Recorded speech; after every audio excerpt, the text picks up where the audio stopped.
Appraisal time is around and you may get to hear some kind of comments from your manager. इसने साल भर किया क्या? मैंने इसके बारे में मीटिंग में कभी सुना ही नहीं.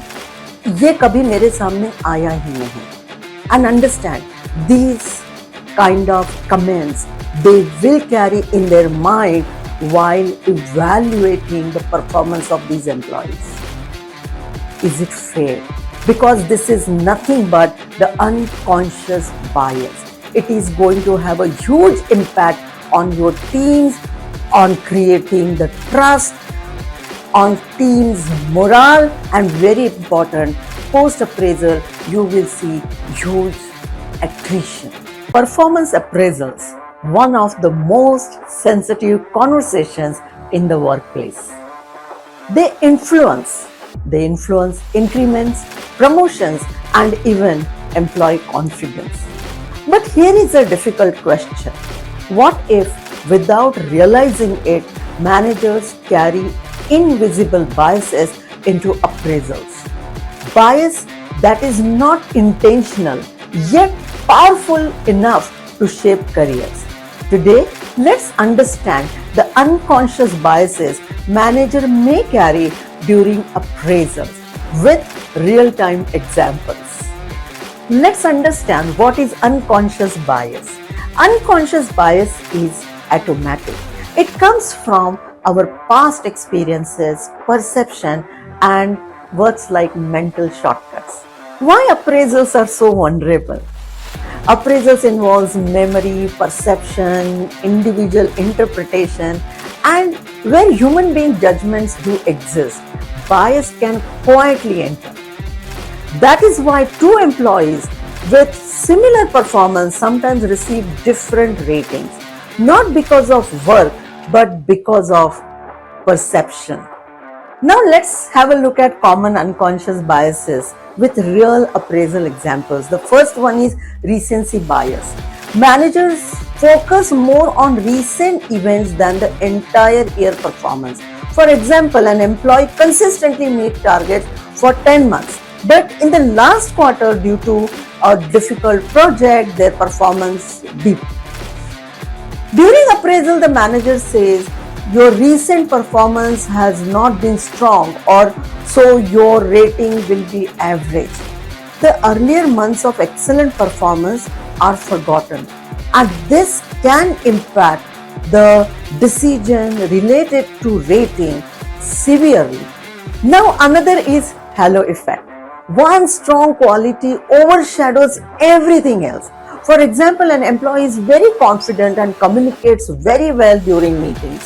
During appraisal, the manager assumes since they present so well, they must be strong in executions too. Even though deadlines were missed and the targets were partially achieved, the rating remains high because of the communication skills. I'm sure you all must have observed such kind of things, and that can be dangerous. So we need to be very much aware about these unconscious biases. Now another bias can be horn effect. One negative incident influenced the entire evaluation. For example, an employee had one conflict with client during the year. During appraisal, the manager focuses heavily on that single incident and says you need to improve in your professionalism. Despite consistent performance throughout the year, the rating may drop just because of one mistake. Another type of bias is similarity bias. Managers tend to favor employees who are similar to them, like me, right? For example, a manager prefers employees who are outspoken or proactive in meetings. An employee who quietly delivers excellent results but does not speak much gets rated lower.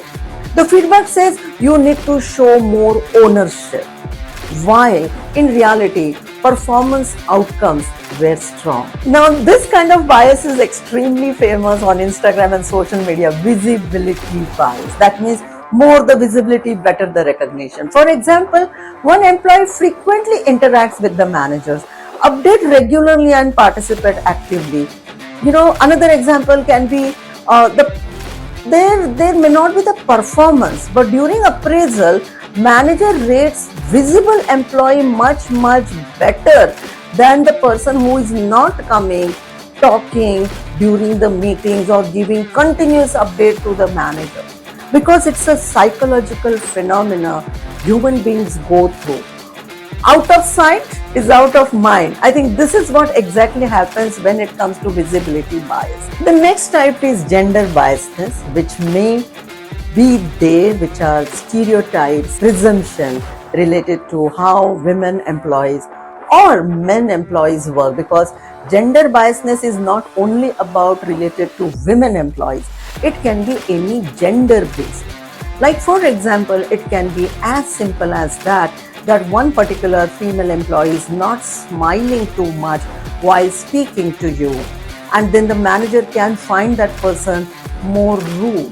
And now why do we need to know all this? Because impact of bias will be heavily on the organization. When bias enters appraisal, the impact goes beyond one employee. People may trust in relationship, employee engagement can go low, very important attrition happen, team morale will go down, and over a period of time, employees and the team members will stop believing in your appraisal system.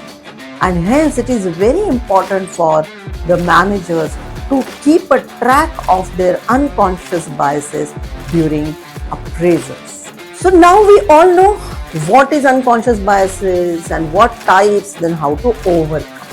So managers can reduce biases, very important, by documenting the performance throughout the year, using objective metrics and not the memory, giving feedback continuously, reflecting before finalizing, go data driven, which is very important, and ask, am I evaluating facts or my perception? Unconscious bias is natural, but allowing it to influence appraisals is preventable. And hence, it's very important for your managers to get a training on unconscious biases, evaluating your systems, processes, which will make sure that there is no scope of unconscious biases. And if you want to conduct such kind of insightful, engaging trainings, then do reach to us on the given number and the website which is given on the screen. And ProTouch will conduct very engaging, result-driven corporate training programs for your team. Thank you so much. If you found this video insightful, then please subscribe as well as share it with your managers, and it can be helpful. Thank you so much.